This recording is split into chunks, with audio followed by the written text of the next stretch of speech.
Another piece of this at this point that I've come to reflect on is that we, especially given the challenges posed by the pandemic, is being prepared for what is coming in our future.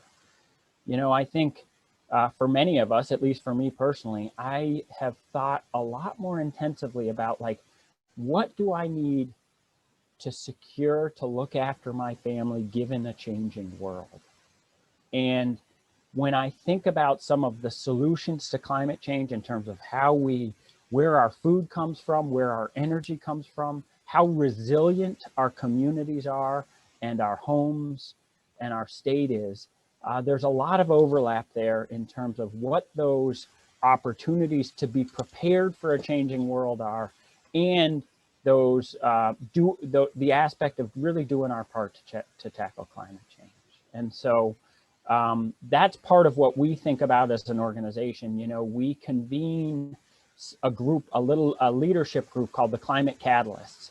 I've got 15 members of that group, including a couple folks on today. And they are working in their community, thinking about where are there some opportunities, some projects that they're working on to tackle climate change, but also really to strengthen their community. And that's what we're going to hear from today from a few different presenters. So with that, I really should turn it over to our featured guests. And let me just give you a rundown of who we've got today.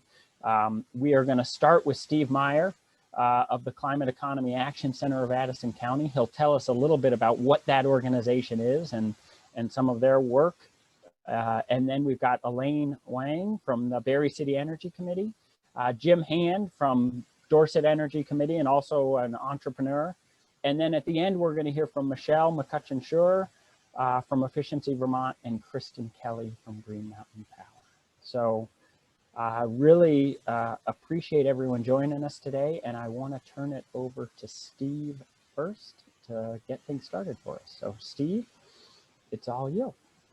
Great, thank you, John. Hello, everybody. Let's see, I'm just going to share my screen here, but I'm having trouble finding the right, here we go. So I'm going to talk mostly today about Live Green Vermont. Live Green Vermont is an online climate and energy guide. And I'm not going to actually talk, John introduced me as a board member of the Climate Economy Action Center. Live Green Vermont is a project of a partnership between SEAC, that group, and also the Acorn Energy, directly here, Acorn Energy Co-op, also an Addison County group, although that group is also reaching. I serve on the boards of both organizations and have been part of the project team for Live Green Vermont. But for my 5 or 6, or John said maybe 8 minutes, so somewhere in that, John, if you would give me a shout out at about 5 minutes, and then I'll speed up at that point. But so we, the two organizations decided about a year ago that we wanted to go ahead with a project to produce a climate and energy guide. And there's a decade-long experience in Addison County producing, of a different organization producing a once a year, comes out in the local newspaper. It's a printed guide for local food and local farms, and put out by, confusingly, a different group called Acorn Network, which is the Addison County Localization Network. But we wanted to do one on energy. I think longer, that aspiration was longer held at Acorn than it was at SEAC. SEAC is a relatively newer organization. Decided, you know, looking back, a little bit strangely, decided in about February to move that project forward. And the whole idea of selling ads in a printed guide, which was how the model that was used for the farm and food guide, once COVID hit, was just not going to work at all. So SEAC actually brought into the project from the very beginning an interest in having it also be online, but we moved fairly quickly away from the idea of doing a printed guide, although we may do that in the future, and then just focused on an online guide. We convened a team from both organizations last March and April. Both groups committed a little bit of money up front, which has gone to pay for some staff time and also some marketing time. And we've done a fairly, it's been both a fun and an involved project. We decided in the summertime to use an already existing platform called eDirectory. It turns out, we didn't know this before we started, it turns out that there are these commercial directory platforms that any number of vendors have created. We reviewed a few and chose one called eDirectory, and then started off in August getting businesses to list and also to pursue sponsorships for the guide. And we had our kickoff and startup publicly in early October, and we've continued to work on the site, and that is both some sort of back-end technology improvements we continue to work on, as well as getting more and more listings. And we aren't quite there yet, but we are optimistic that by the end of this year, that we'll have a positive project fund balance. That's, for those of you that don't know nonprofit speak, that's the way, that's what nonprofits call a profit. So, and so I think what I'd like to do, because I think my time is probably moving along here, is to just show you the site. Obviously happy during the Q&A to answer any questions that you might have. But let's see. You're still seeing my screen here as I flip through. Do you see the Live Green Vermont site now, or do I have to? We're good. Showing your slide. Let's take a tour. Okay. So I'm going to share a different screen.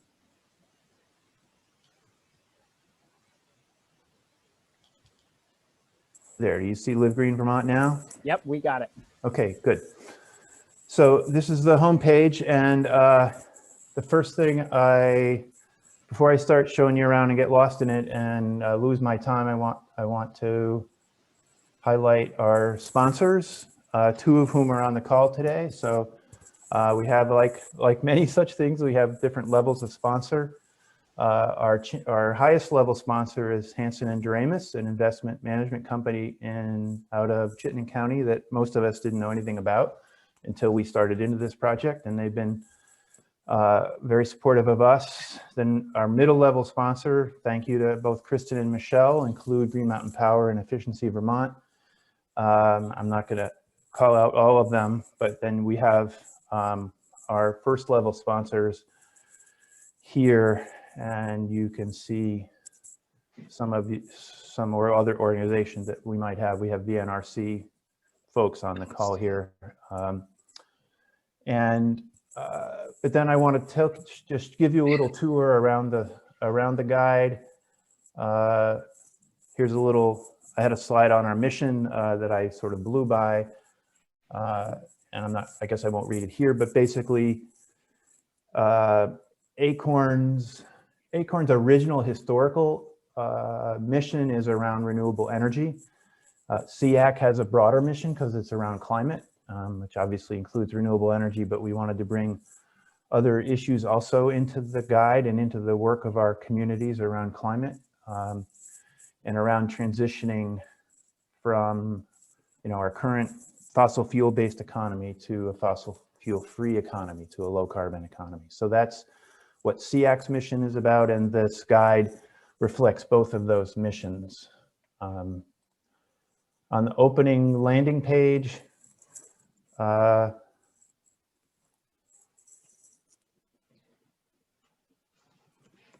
here, you can basically very quickly get into a search function. And so as this is suggesting, if I were to type in green building. It's going to give me that option. And I can quickly jump to what I'm looking for if I push search. And you can see some of the, I'm not going to stay on any page very long. And Steve, I'm going to give you the 1 minute notice here. 1 minute notice, okay. Yeah. So we have various listings in these different categories. And I'll show you here. So we have listings in electric, gardening, green building, land-based resources. We've added a few recently, so it's a little bit of a moving target. We continue to improve it. And, you know, so take your own tour at some point. We'd be glad to have you looking around the site, sending us suggestions. Just below the sponsorship level, you can, businesses can have a basic listing for free, but if they want to have a photo and a bit more information about what they do, they can become a featured listing that costs $100 a year. So it's not terribly expensive. And we've got a good number of those as well. And so I guess the last thing I want to mention is that we also have content, a growing amount of content on the site through our blog, and the ability, if you'd be interested in receiving occasional, maybe monthly-ish notices and announcements about the site as it continues to improve and we get more content up. There, you can also, if you go to the website, near the bottom of every page, you can sign up for the newsletter that's associated just with this Live Green Vermont website. So I think I'll stop there and let you all proceed to the next ones, and I'll hang around for any questions there might be. Steve, thank you so much. It's really neat to see that website come together. And part of what I love about it is when you look at those listings by category, I think it's a way to remind Vermonters that when we talk about the climate economy, it covers so many different categories. And I think even the way you've done that sort of categorization is powerful for folks. So I think that's great. Our next speaker, as I think many of you know, we in Vermont have nearly 100 energy committees working hard in their communities around the state. And one of the vibrant energy committees is in Barre City. And a great leader of that committee is Elaine. And so I want to turn it over to Elaine to share a little bit about what they've been up to and how they're working with partners there. So Elaine, it's all you. Hi, can you all hear me? Yeah, loud and clear. Great. So I'm attempting to fight. Oh, here we go. Got a slow internet connection today. Well, it's really exciting to see all 50 of you all on, well, not quite on one screen, but in one event. It's pretty good testament to VCRD's convening power, so it's exciting to talk to you all.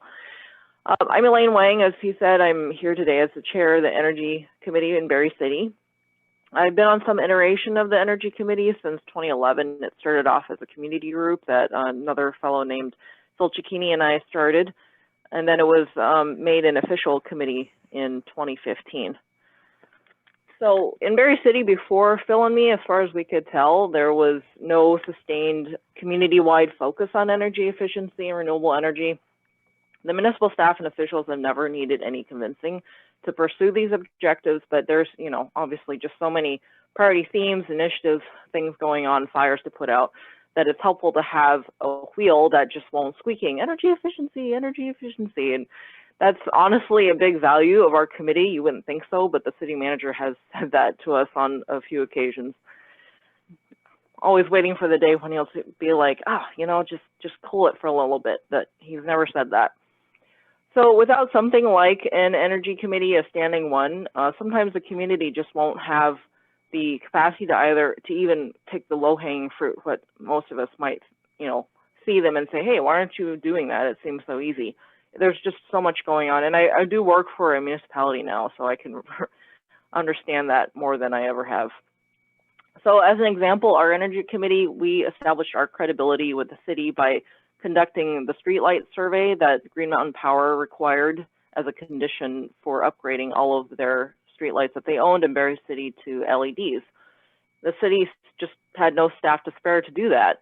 Whereas in neighboring Barre Town, they were able to assign a staff person to that task. But in Barre City, they needed somebody like us to step up and do that. And once we did, and the LED upgrade happened, the city is now saving thousands of dollars in electricity costs annually. So the initiative I'll focus on today is our most recent one, which was intensive community engagement through 2020. Kind of like Steve was saying, kind of a crazy time to be doing that. There were two aspects to this: a survey to inform our activities going forward and educational outreach. So regarding the input survey, we do have an energy plan that was developed by our Regional Planning Commission, but it was a desktop plan, didn't have any community engagement in that input, whereas of course we did want to know what the community would support going forward. There's no shortage of good ideas in Barre City, even in Vermont, I'm sure, you know, as like Steve was showing all those other opportunities. So rather than lurching from one type of initiative to another, not being sure if we had our feet underneath us, we wanted to ground our roadmap on what the community wanted. We also had an indirect goal of activating more people to engage in the work. Most of the time it's 4 of us plus a staff person, which, you know, we all have full-time jobs. It's just hard to manage. We did have the benefit, I have to say, of one-time funds to engage a professional consultant. We chose EcoStrategies after an RFP process. The one-time funds were amounted to $7,000, which again for us was just it's very unusual. That had been negotiated by the mayor a few years ago as part of a solar project for the city that had been set aside just for Energy Committee work. So that's a tip for those of you in communities that are having conversations with solar developers. It might be something to explore. So part of those funds went to the professional consultant to design the survey. And, you know, we wanted to do it right. And for those of you who have some background in surveying, you know, it's hard to do it right. So we wanted to do that. But now that we've developed it, we've been sharing it for free with other communities. So if that's something you're interested in seeing, just feel free to reach out. I think John has my contact information, and we'd be happy to share with you the paper version. You can turn it into whatever you'd like. So regarding the educational outreach, there were 2 pieces we worked on in 2020. We had big plans, thanks to being selected as a targeted community by Efficiency Vermont, thanks to our high energy burden. We can talk about that more in the Q&A if you're not familiar with that. We also had a tangential opportunity through being one of VCRD's 2020 community visits, but sadly, COVID, so all that was put on pause. However, we kept going anyway, and we actually had more community presence in 2020 than we've ever had. So that's my hopeful note to you all. You can still get stuff done even during a pandemic, as I'm sure actually a lot of you have been. So pre-pandemic, our activities included designing and developing that community-wide survey. We asked about how important respondents felt action should be in the 3 sectors of energy, transportation, and renewable energy, how interested they were in specific options and community investments in each sector, demographic questions, of course, so to see if there was any difference between, you know, especially age groups or income renter versus landlord populations, whether they wanted follow-up with an expert, whether we could contact them about future events, and how they preferred to stay informed, which for us has been, you know, important because we do have a hard time reaching out to folks. Turns out a lot of people use Front Porch Forum. It's not everyone though, so that's still the tricky bit. We're trying to reach into the population that might not be online. So we administered the survey in person on town meeting day. Again, this is our pre-pandemic activities. Efficiency Vermont did some in-person walkthroughs with businesses before having to stop those because of the pandemic. And they also did a very popular LED bulb swap at one of the hardware stores in town. So if you have a contact at Efficiency Vermont, that's something you can potentially explore with them. Post-pandemic, we went virtual. Activities included fun and timely energy efficiency tips on social media. That's Front Porch Forum and Facebook. We did those twice a week as Energy Tip Tuesdays and Transportation Tip Thursdays. We did recycle plenty of content from Efficiency Vermont and Go Vermont, but thanks to our consultant, we were able to dress them up a little, make them more fun. So, for example, spring cleaning, a real pain in the glass, and a really great idea, you know, things like that. So the stories and tips from local businesses, another tip is, you know, like our bike shop and a COVID-friendly bike challenge. That was the post on the bike shop, and a tire shop on how to check tire pressure. Those were especially popular because we were tapping into that, you know, that local relevance piece, and that got us more attention on Facebook than we ever had. Didn't hurt that a very adorable young man, I think he was 8 years old, won the bike challenge. So everybody loved that. So now anyone, you know, we've developed those. Anyone can recycle those tips from us and tailor them to the businesses in your community. It's a way to make those businesses allies in tackling climate change, something that I think will be useful going forward. So all those are posted on the Barre City Energy Committee page on barrecity.org. So feel free to take a look and grab whatever you'd like. We opened the survey electronically in September. Again, we're back to, you know, listing out all of our post-pandemic or during pandemic activities. Only wish we were post-pandemic. So when we closed the survey in November, we had more than 430 unique responses, which for us was a huge response rate. We've never had engagement like that before. And again, that was thanks to, you know, the drumbeat that we were able to keep up and with our consultant.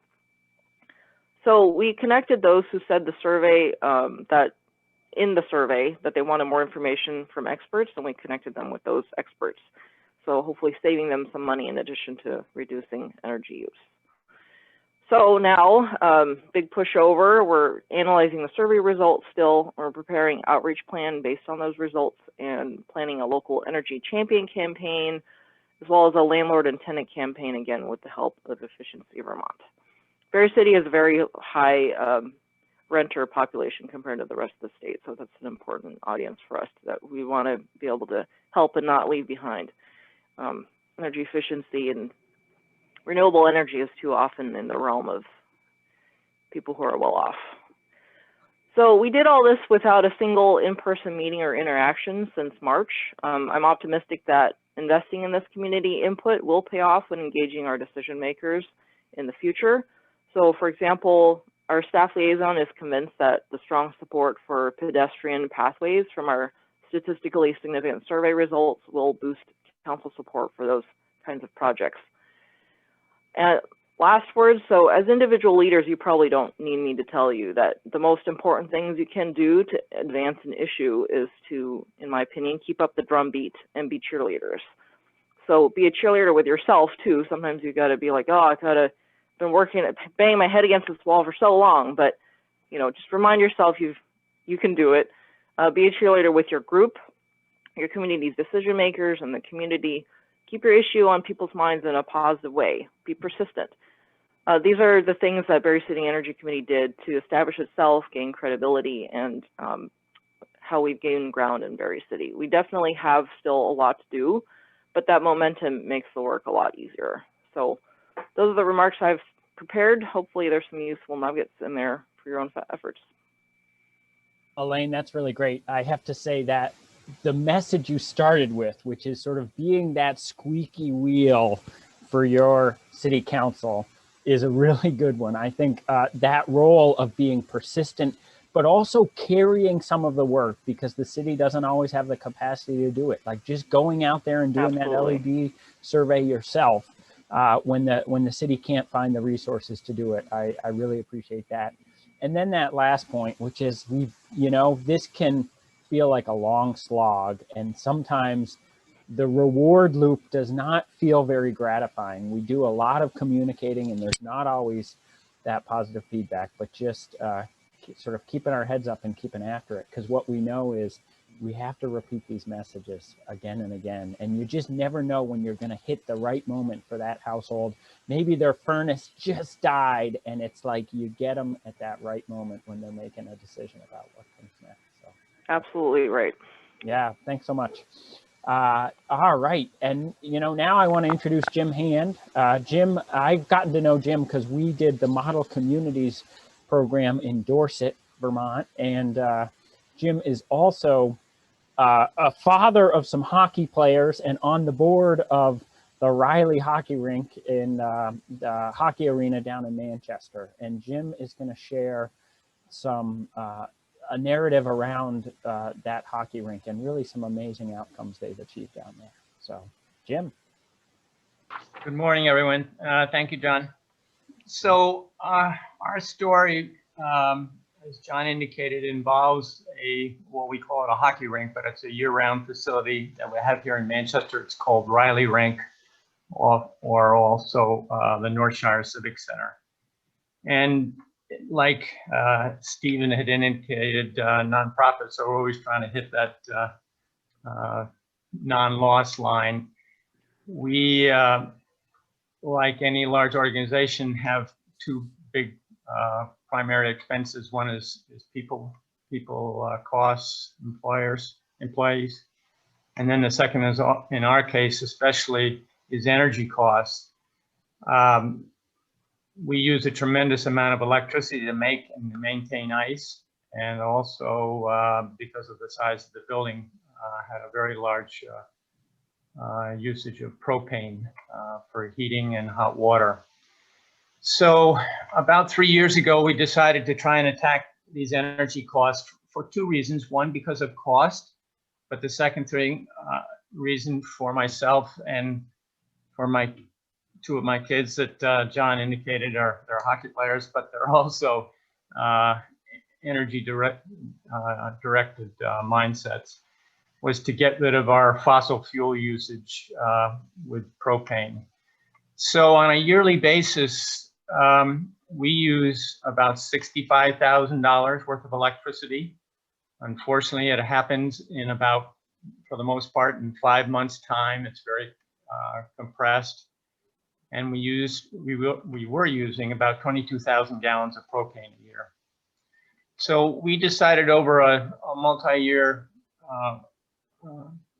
approach to try and reduce both those numbers, if you will, our fuel to run all the heat pumps.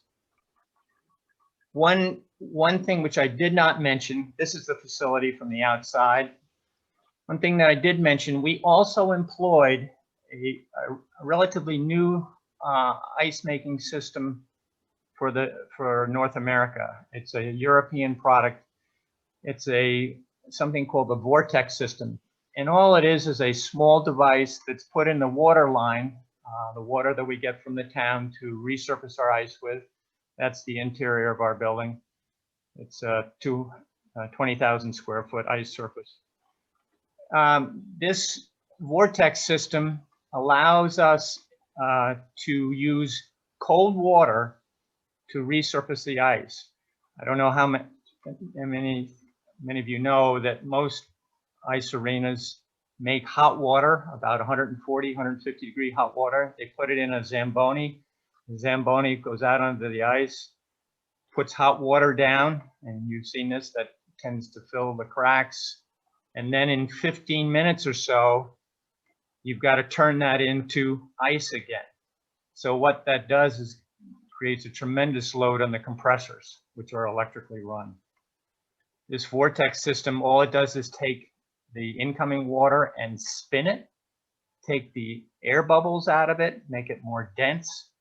We now can take that water, which is at about 50 degrees, and put it directly on the ice surface. And then in 15 minutes or so, when we have the next period of a game or we have a public skate, that ice is ready to go. So what did all these things accomplish for us? We were using about 350,000 kilowatt hours a year for electricity. We went back to under 300,000 kilowatt hours a year. And you would say, well, how could that be? You used heat pumps that that use electricity. The reason that we were able to do this is that our runtime for the compressors, which was normally about 2,200 hours a year, went down to 1,200 hours a year. This is the little device. It's all it is. It's about a 2 or 3 foot long tube, and literally just spins the water. So taking it and, from a full of air state into a compressed state. So our electricity went way back, and we took our propane usage for all those other items that I mentioned in the beginning from 22,000 gallons a year to a little under 3,000 gallons a year. The two items, electric and propane, that we went back save us a little over $70,000 a year in operating costs. I want to give a shout out to both Efficiency Vermont and Green Mountain Power. They were absolutely instrumental in planning this all, and also in providing some really generous incentives to make this all a reality. Is that last picture there, John? Oh, there he is. So this is our newest employee doing a little training on the Zamboni. But what I really wanted to mention here was that not just Bernie, but certainly during his 2 presidential runs, has really brought a mindset throughout Vermont to start thinking and really working on climate issues. And we are really grateful that it sort of changed or helped to change our board at the rink to start thinking about these issues and really getting something done. And that's it. Thank you, Jim. And apologies, I was a little less than smooth on showing the slides there. I had some, still learning as we go here at VCRD. But yeah, I just, the amount of savings you've achieved at that ice arena, I just think is phenomenal. And, you know, it's like just that little device and all the savings embedded in that just shows that it takes sort of innovation and this deep analysis of all of your systems to get it done. So really, really impressive. Thanks. Thank you, Jim, for sharing that. You know, I think most of our presenters, in fact, all of our presenters have mentioned some partners in getting their work done. And so as we, I want to bring to you a couple of our key partners here, because I think as you all think about how to get things done, whether it's at your home, your business, or in your community, Efficiency Vermont and your local utility, which is often Green Mountain Power for most of us, can really be key partners. And so I want to bring Michelle McCutcheon-Schour up first to talk from Efficiency Vermont. Michelle. Hi. All right. Well, I'm going to go through what everyone else has gone through, which is figuring out how to properly share my screen. So I think we want to do this. Can you see the slides and not my notes? No. Not yet. No, not seeing anything. Dang, it's sharing. Oh, you have to do that. We've got your slides. You're great. Okay, awesome. Thank you. I'm glad I'm not the only one who struggled with this so far. So, as John mentioned, my name is Michelle McCutcheon-Schour. I am one of the leads with the community team at Efficiency Vermont, which means I basically focus with working with small communities and energy committees across the state in helping you guys reach your goals and our goals. And I am so glad of the order of presenters, because I feel like Jim and Elaine pointed to so many ways that we can work with a variety of people in your communities. And so I'm going to touch on some of that and how you can replicate some of the things that Jim and Elaine talked about. So first of all, who are we? Efficiency Vermont is the statewide energy efficiency utility. So we serve the entire state except for Burlington, which has their own energy efficiency utility. This means we offer different rebates and incentives and support and education across the state on efficient products. I just want to call out that we don't cover transportation or solar. We focus on energy use in the thermal and electric areas. Our goal is to reduce energy costs for all Vermonters. So a lot of what we do is look at the holistic use of energy use across the state and how we best can help. We help families and businesses and institutions make the best use of their energy use. Just a little plug for the way to actually access our incentives and services. The absolute best way is to go to our website or call our customer support team. Our customer support team is fabulous in helping you navigate what you qualify for, what is available, and how to take the next steps. If you're a school, a municipality, or a business, the absolute best thing to do is to sign up for a business energy assessment. This is kind of like ground zero, start one, for understanding where we can help and how the best ways to make some improvements to your building. You can do this by going to our website, clicking on services for businesses, and then contact us. Or again, calling us is always a great way to start off working with us. I'm not sure, I can't 100%, but I'm guessing this is one of the first steps that Jim took when looking at the ice rink. We have helped municipalities evaluate their municipal buildings and weatherize them. We have installed smart thermostats, supported municipalities installing smart thermostats in their offices, which is a really good step when you're not in the building all the time or you need it set at different temperatures. We've done a lot of lighting upgrades. The opportunities are kind of endless in some of these buildings. And we also worked with the schools over the last year with some additional funds from the state to install air quality upgrades in light of COVID. So if anyone has any questions, again, you can go to services on our website or give us a call. If you're an energy committee, we love working with you guys on outreach and education campaigns. We have 3 representatives that cover the state. I've put up their emails here. If you forget them, you always can reach out to me and I can direct you to the right person. But Becca White covers kind of the southern part of the state. Brad Long takes the middle, and then I take Chittenden County north through the Northeast Kingdom. And the hope is that we really establish these one-on-one relationship with you guys to understand where your community is at and how we can best support you. Some things that we've done with energy committees in the past include campaigns to do outreach to small and medium-sized businesses and homeowners for virtual visits and in-person visits. We obviously every year have the Button Up campaign, which focuses on weatherization, webinars.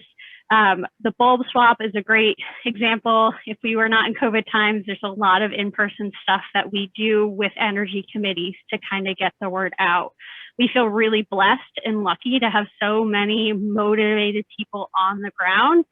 And we will hopefully be launching in about the next month, actually a campaign to work with energy committees to recruit small businesses across the state for some of our services. So if you're interested in participating in something like that, I encourage you to reach out to me or one of these representatives here to see how you can help out. We're really trying to reach those small businesses across the state that maybe have never heard of us or just don't think there's much that we can do for them. How to stay up to date with Efficiency Vermont. We have a series of newsletters that I really think are incredible at keeping people up to date on our changes. So what's new is kind of the like residential one, focuses on residential offers, changes, different programs that we're running. Business Solutions is focused on obviously businesses.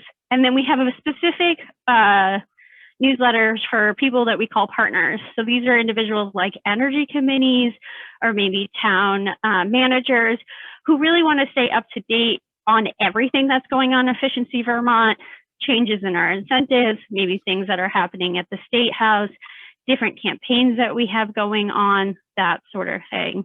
So that has a very special link. The other two can be easily accessed through our website. But to just make sure the partner one stays a little bit of focus, you have to go to efficiencyvermont.com/trade partners/newsletters. If you go to that link, you can also access the other two's newsletters.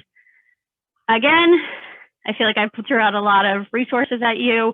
I'm always here to help people navigate. That's my direct line, as well as my email. You can reach out to me, and I'm happy to cover anything that we talked about here. And John, I don't know if we can make these slides available to people afterwards, but that way they can have a little bit of an easier access to some of the links I provided. Awesome. Thank you, Michelle. Yes, we will definitely make the slides available afterwards, and really appreciate, Michelle is a great partner. Brad and Becca, they really have a great team there at Efficiency Vermont, and really encourage you all. Often I guess my message is don't wait. When you have a project that involves the building and energy, try to make a first contact with Efficiency Vermont and our next presenter, Green Mountain Power, as you do that. Too often people get a little far along with the project and start making decisions and then have some of those conversations. And so really encourage you to try to do that at the front end, both because they provide great technical advice, but also because sometimes the choices you make can determine some of the incentives that are going to be available to you down the road as well. So finally, want to invite Kristen Kelley from Green Mountain Power. Vermont is really fortunate in that we have a very progressive electric utility. We have a lot of progressive electric utilities, but Green Mountain Power really understands putting the customer first, but also that Vermonters care deeply about where their energy comes from and how it's used. And I think that helps inform their sort of partnership with us in doing this work. So Kristen, I think Nick's going to share your slides for you, and it's all you. Hey, had to unmute. I'm still not good at this. Thank you so much. And I'm Kristen Kelley from Green Mountain Power, and I'm glad I get to go last because everybody said really great things that kind of, I don't have to talk about. What Michelle was talking about, though, really is important. The outreach to the community, and we often work closely with Efficiency Vermont on a lot of these projects because we bring different expertise to them, and we can amplify the benefits for customers and communities that are taking part in these various programs. And so it's always good to reach out to us, and we're really focused on coming up with new ways to reach customers where they are and provide programs that help them reduce their costs and carbon emissions. And in Vermont, we're really lucky because we have a very clean electric grid. According to the Energy Action Network in Vermont, Vermont's electric grid is the cleanest in the country. And that makes us really primed to make a big difference in the fight against climate change. And we do that with energy transformation projects. And so if we go to the next slide, some of the areas where we help customers take action to reduce their costs and their carbon emissions are with electric vehicles. The #1 source of carbon emissions in Vermont is driving. Vermonters do a lot of driving. It's a rural state, as you know, and switching to an EV is the #1 thing you can do to reduce your carbon emissions. And so we have a whole suite of programs for you to buy electric vehicles, lease electric vehicles with just direct rebates to customers. The programs are designed so that you can stack other rebates on with them, dealer incentives, federal tax credits, so that you can really grow your savings as you switch to an electric vehicle. But our programs also look at what are some of the other barriers to making the transition to these new technologies with electrification. And so we also provide free home chargers to people who are switching to an electric vehicle. That's a $600 piece of equipment that you get free and then can install. And then you can also qualify to enroll in discount EV charging rates because that further lowers the cost of driving. It makes it easy to charge up. You charge up at home overnight, and then you're all set to go. And it sort of eliminates a lot of the sort of barriers people may feel they have about switching to an electric vehicle. We also have programs for communities and businesses. We just rolled out last week, announced a new program to help folks install public charging stations. Really great package of incentives that are as low as $35 a month, all bundled together with financing, low interest financing available through VITA. So it's a great way that communities and businesses can install public charging stations. Heating and cooling, heat pumps. You heard a lot of talk about heat pumps and what they can do today. And again, heating with fossil fuels is the #2 source of carbon emissions in Vermont. So if we want to make a difference in Vermont's carbon footprint, we got to switch the way people heat and do more electrification there. And so we have a lot of programs for direct to consumer rebates to reduce the cost of installing heat pumps, but we also do custom projects. Like you heard about at the Riley Rink, where we will work with you with very specific needs and assessments and analysis. And when we talk about custom projects, it sounds like that's something that's fancy, right? It can be as small as you're a coffee roaster for a small coffee shop and you like to roast your own coffee. We've helped people get an electric roaster that is more efficient. They're no longer using propane and they can roast more coffee. And so it improves their bottom line that way, as well as reducing their carbon emissions and their costs. So we really want to work with folks. And so there are great ways to reduce your carbon footprint and your costs at the same time. And if we go to the last slide, here's some ways you can learn more about GMP's programs and also how you can reach out. This is just a photo of our homepage on our website, greenmountainpower.com. And across the top, which in really little letters, which are tough to see, but there are some mini menus across the top. One is for residential and one is called My Business. And those are drop-down menus where you can find links to some details about all the programs that we offer. But also you can just call us toll free at 888-835-4672. And if you have questions about, stuff for at home, home energy storage, EV installations, charging installations and all that sort of thing, EIC Frontline at greenmountainpower.com. That's Energy Innovation Center Frontline team, EIC Frontline at greenmountainpower.com, or business innovation for communities, nonprofits, and businesses. Business innovation at greenmountainpower.com. We have a whole team of folks who work closely with energy committees, communities, businesses to help them assess their energy use and transform how they use energy to reduce their reliance on fossil fuels, move to clean electricity, and reduce their costs and carbon emissions. And all of our programs are designed to also, because you are electrifying, you are reducing costs for all GMP customers at the same time. So there's another benefit there. And so I'm happy to take any questions that folks have, and please keep us in mind when you're looking to reduce your carbon footprint. John? Awesome. Hey, thanks, Kristen. That is really helpful. There's this term that's growing in popularity, which is called electrify everything. And essentially, when we look at our grid in Vermont, and there is so much less carbon in our electric sources versus going to the gas pump to fill up our car, or having that fuel truck show up at our house and fill up our oil tank to run our furnace. And so, I know in my household, we're starting to look at everything we do and figuring out what's the electric alternative. We still cook with gas, and I'm slowly working on my spouse to say, hey, maybe it's time to go to electric induction. Because there's health benefits in terms of air quality, but also because there's tremendous sort of renewability and grid benefits to those types of changes. And that's happening at the community level too. Another thing that people are electrifying now is mowers and power equipment. There's great opportunities in that category. So Really appreciate that presentation, Kristen.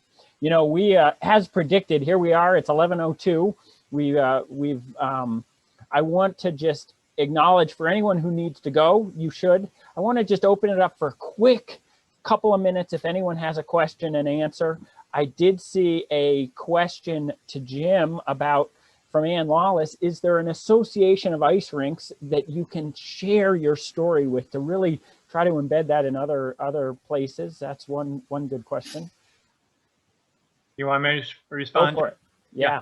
So yes, there's a New England Rink Association, and we had actually scheduled that meeting to happen last either April or May of 2020. It was going to be at Riley Rink to show folks what we had done. Obviously, it got canceled, but we were just recently restarting that conversation again. So yes, we were going to be doing that, and one of the things, and not to get too weedy here, but that vortex system is something that every rink in Vermont should employ. Two that I know of beyond ourselves does use the system, but it's hard to believe, but the money savings are just absolutely incredible. The real reason is that normally ice at a rink is kept at 18 to 20 degrees. With this system, we run our ice at 26 to 27 degrees, even for high school hockey games. It's just a real hard ice, very dense, and it allows tremendous reduction in compressor runtime, which is where the money savings come from. You know, one of the things is, it's one of the reasons we host a workshop like this. Any of you may have a connection to your local ice rink, and maybe it's a municipal ice rink. Knock on their door, start that conversation with them. I suspect that Jim would be more than happy to connect with another facilities person at another ice rink around the state of Vermont. Sounds like he already has to some degree. Yeah. But often it takes more than one knock at the door, and sometimes a local knock at the door is the one that's going to make a difference as people think about these other opportunities. I see, Alice, I see your hand up, but I want to ask one question from the chat, maybe for Elaine or others. You know, are towns putting some of this information on their website, and do you get good response from Front Porch Forum posts? Elaine, I don't know if you want to share some reaction to that. Yeah, so we do post it on the Barre City page. Our staff liaison keeps up with that. We post on Front Porch Forum and we post on Facebook. It's really hard to get any traction on our Facebook page. But the Front Porch Forum post, that's where everyone has, maybe 95% of people, that's where they hear about our events, where they get information. So that's been the biggest winner for us. We keep it on the Barre City page just so to make sure that people have one place to go where they can see it all consolidated. But I don't think, no one is like, no one is thinking of that as like the first place that they go.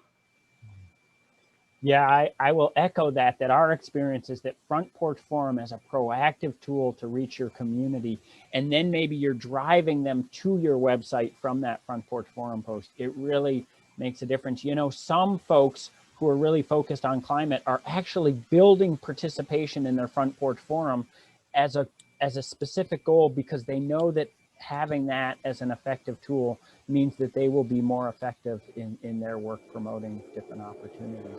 Alice, you've had your hand up for a second. Alice Peel, go for it. Hi, how are you doing, John? You know, I'm a Waitsfield Planning Commissioner. And one of the things I want to mention here that's been extremely important in our community has been updating our town energy plan, which is part of our town plan. And that has been, I would say, a very long process that continues to evolve. And we've partnered with Efficiency Vermont and our energy coordinator in town, who works for Efficiency Vermont, to add accurate data in this energy update. And the purpose of it is to guide the town into how they can reduce energy consumption, reduce fossil fuel consumption, and work towards goals for Green Mountain Power in the state up to 2050, I believe it is. The other thing that happened in the process of this was updating our town plan and our energy along with Act 171, which is the state legislation to identify your forest reserve areas, your critical forest blocks and habitats. And what we found with this is it really has become a comprehensive climate plan, because what we're doing is we're assuring that we have, it also actually has become quite important in our community planning for growth and development, because we are preserving critical areas that contribute to the climate. And so it's become more of a process. We also have gone from just saying, oh, we got to draw new maps, to being very picky about these maps. And we have now partnered with the Conservation Commission and Fish and Wildlife to develop new maps and new critical forest blocks and habitats for the Waitsville area.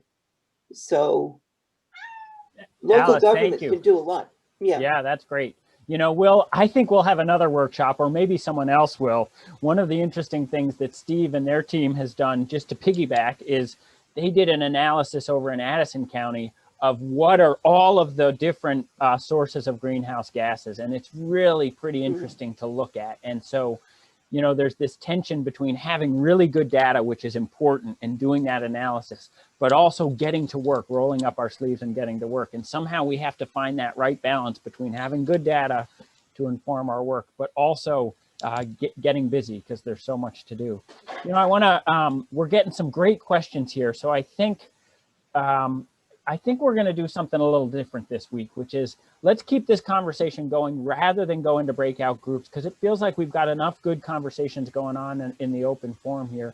But I want to just remind folks, you know, we advertise that this can go from until 11 or 11:30. So don't feel obligated to stay, especially our presenters. I know if some of you guys have to hop off, that is totally okay.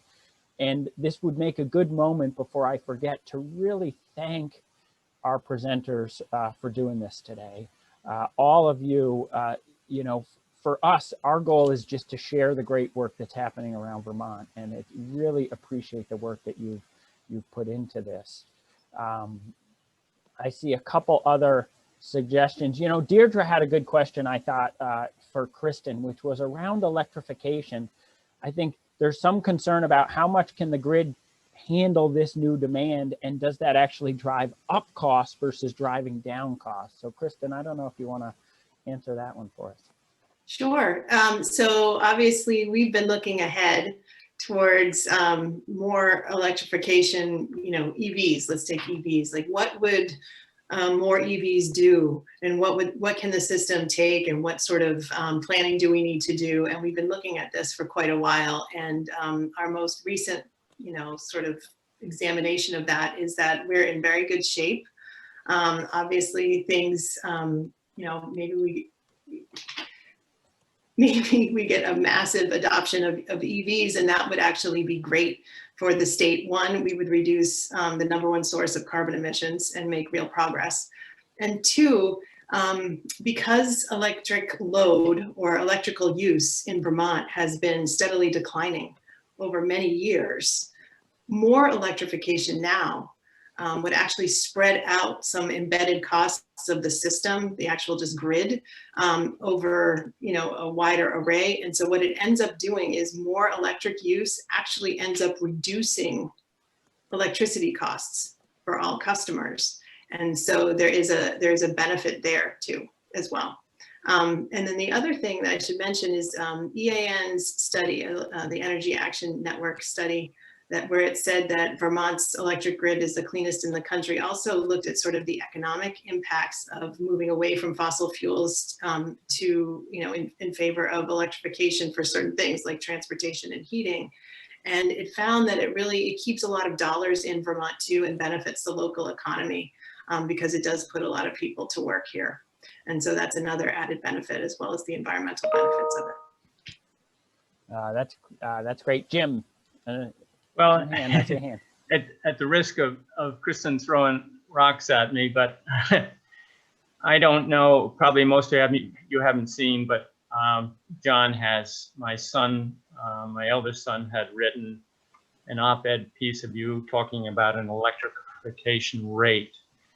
And basically what he was trying to indicate was, if we want to get serious about getting a hold of this climate issue by 2030, which is what we're being told at a national and international level, we need to provide a rate or a rate time structure where heat pumps or those kinds of devices, and which would be our thermal usage and our hot water usage, and then our transportation, meaning the EVs, has to be at a much lower cost.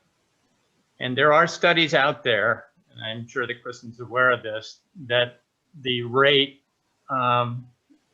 could be considerably less for those kinds of devices, especially if they're used in non-peak times. You have an awful lot of time, and this is what drives the EV reduction rate that is referred to before, the special rate for EV charging of cars, is that you agree not to use the charging system from roughly 1 p.m. to 9 p.m. So staying out of what's called the duck curve point where electric consumption is considerably higher. So do your charging from 9:15 at night to, when you got to go to work or whatever your day is the next day. So you've got at least another 9 hours of window. That rate should be considerably lower, which it is already now for EVs. But in the case of what we did at the rink, we can make all our hot water during the night and store it. So it's ready for the showers during the daytime, and it's ready for cooking or whatever items you use. So Jim, maybe we should give Kristen a little chance, rather than dive too much more deeply into rate structure, which can be a bit of a can of worms. Maybe Kristen, I don't know if you have a quick response to that. Yeah, sure. I get what you're saying, and we are obviously aware of energy flow peaks and what that does for costs for all customers, and that's why we are focused on all of these innovative programs, including energy storage, which stores up some of the energy during times, and then we're able to release it at other times, basically to level out costs. As Jim mentioned, our discount EV charging rate, actually there are two rates, and they're both the equivalent of paying about $1 a gallon of gas. One, as he mentioned, is you have to shift your charging time. The other one is because you connect your charger to GMP, we're able to sort of basically turn down the flow of energy to your charger when there is a peak, when those savings are available, and you agree to just let us manage it for you. So some people prefer to be in charge of their own charging. Some people want us to be in charge of it. And so we give you a choice. And that's really sort of the approach around our rate structure. We've got, 20 something different rates for residential customers and business customers. And some of them are in fact time of use rates that help lower costs at certain times of the day. But also we do custom projects that help you. It may not be a rate specific thing, but to take advantage of when savings are available. And that's why energy storage really is important. And that's not something that I went into in my little discussion, but that, energy storage at home and at your business can help with those things to reduce costs. Thank you, Kristen. For me, to try to summarize this, like I said, it can get really complicated when we talk electric rates, but a takeaway is that it's always worth engaging the utility in the conversation, and and we are at sort of the beginning of a pretty radical transformation on that front. Our relationship to the grid and the way we manage our energy use. I have one of those EV chargers, and I get a little note from Green Mountain Power once every week or two that says an event is coming, and I just have to be aware that I'm not going to charge my EV during that time. And it's actually invisible to me, and it doesn't matter to me. Like it ends up having zero impact. And that's just sort of part of the deal that we enter into. So it's very, the times they are changing. Michelle, I see you had a hand up. You want to add something here? It's switching subjects. So if well, you have anything else. Steve might have something quick to chime in. I was just going to say, it's not zero impact. It's zero negative impact. There is a positive impact in that it costs less. Yeah. Per kilowatt hour. Yes, thank you. Michelle, go for it. Well, I just wanted to mention, because I'm getting some side messages from people asking about like, how do we navigate all these organizations and knowing who to call? And I just want to say, like, at the end of the day, calling your utility or calling us is fine. We work really closely together all the time to help customers access each other's incentives. Feel really blessed to have such a great partnership, not only in GMP, but in BGS and all the smaller utilities that are part of VPSA. So don't stress too much of taking notes of like knowing exactly who to call at what point. Calling either one of us will really yield great benefits. But as John mentioned, call us early. It's really important before you start really going too far down any path, just to make sure that you're accessing as many incentives as you can across your utilities and us. You know, I want to acknowledge from the chat, I'm not sure if I'm pronouncing your name right, Sabina, but this suggestion, I don't know about it, but this suggestion about a gas lawnmower buyback program where someone trades in their gas mower and maybe gets an incentive for an electric mower. I kind of love that idea. You know, there has been, over the last couple of years in Vermont, there has been a massive wood stove change out program because older wood stoves are much more polluting than more modern ones. And so you could imagine, and part of the deal with that is that old wood stove, what they don't want is for that old wood stove to stay in Vermont producing sort of more particulate. So they actually have to destroy that old wood stove as part of that change out program. You really could imagine something similar with gas mowers. So I don't know, is anyone else aware of a mower change out program? Maybe we should figure out how to get it started here. We have mower rebates. We don't buy your mower back though. We offer incentives for buying an electric mower. That's great. You know, does the incentive, I'm sorry, does, like with your refrigerator rebates, does the incentive require that the users say they're going to get rid of the gas one? For the commercial mowers, where the incentive is much higher than for what you would use in your yard, you do have to supply records of what you are replacing, what fossil fuel use you're replacing.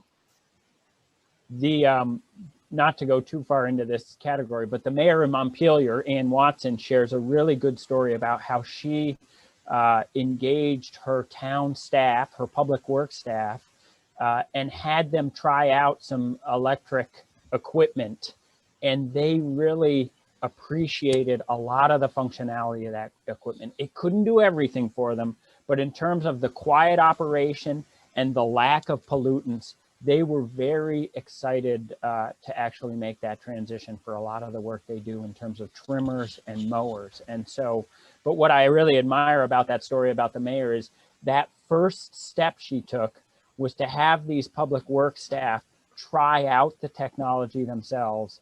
And she really made an effort to get them on board with something like this, as opposed to sort of some sense that this new thing is being imposed upon them where she might have gotten some pushback. So she shares a really powerful story there. I see a hand from Gary Durr in Randolph. Gary. Unmute yourself, Gary. We can't hear you.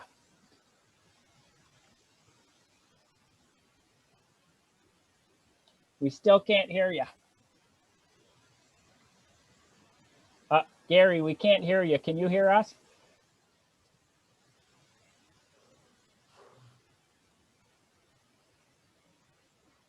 There you go. Now you can hear me? Yep. A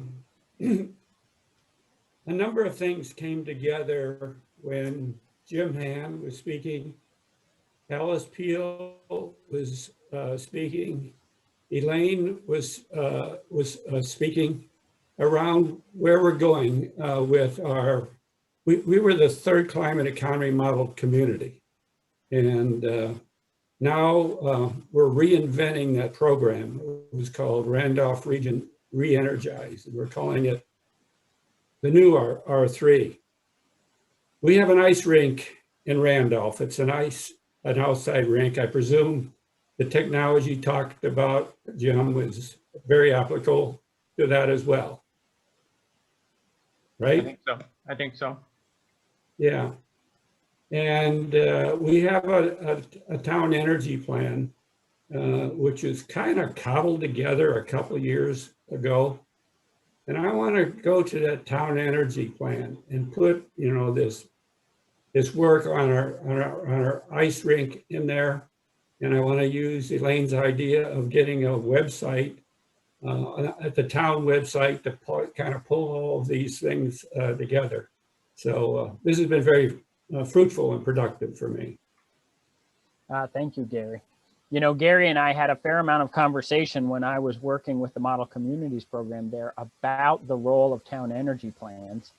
And sometimes one observation I have is that they tend to be a little bit removed or high altitude and not enough about specific action planning to sort of get things done. And so one of the things I've seen a fair number of town energy committees do, and this references a question we had from Newfane in the chat, is they look at that energy plan and then they distill it down into sort of an annual work plan for them. And they engage. There was a great story in the Bennington Banner last week about the Bennington Energy Committee doing just this. They engage their select board in an annual conversation about what that work plan is going to look like. And then they go down that checklist and really work to move it forward. So it's not just part of the town plan that sits sort of in a big document. They're bringing it to life on an annual basis. And I think there's a lot to be learned from those sorts of efforts to translate that plan into on the ground action. Are there other questions or thoughts as we approach our endpoint? Yeah. Laurel Green from Rockingham. Laurel. Me and my partner are involved in a deep retrofit of a 1880s house, and we're going completely fossil fuel free, all electric. And that included me converting from a gas range to an induction range. And I would never go back. The thing that I liked about gas is the quick response. Induction beats gas. And in conversation with the power company, I figured out that I really want to do my baking that I love to do in the mornings. The peak energy use is between 1 p.m., 9 p.m. I don't have to cook dinner at night. I can make that our midday meal. And so the pieces all kind of end up tying together. So I encourage you to go with the induction stove. All electric is a pretty good way to go. You know, Laurel, you just remind me that so much of what we do in our work is we are evangelists for these new and different technologies. And we figure out all of these different ways to engage community members. I mean, I think Elaine did a great job of describing that. We're coming at our community from all these different angles, but so much of what we're doing is just sharing our own stories of adoption, and that's powerful, or bringing forward the voices of other members of our community who have something to contribute to this. Alice, we're wrapping up here, but if you can make a quick last question or comment, that'd be great. Yeah, just very quickly. About working on town energy plans. I really encourage any local government or planning commission that's doing that to bring in expert advice.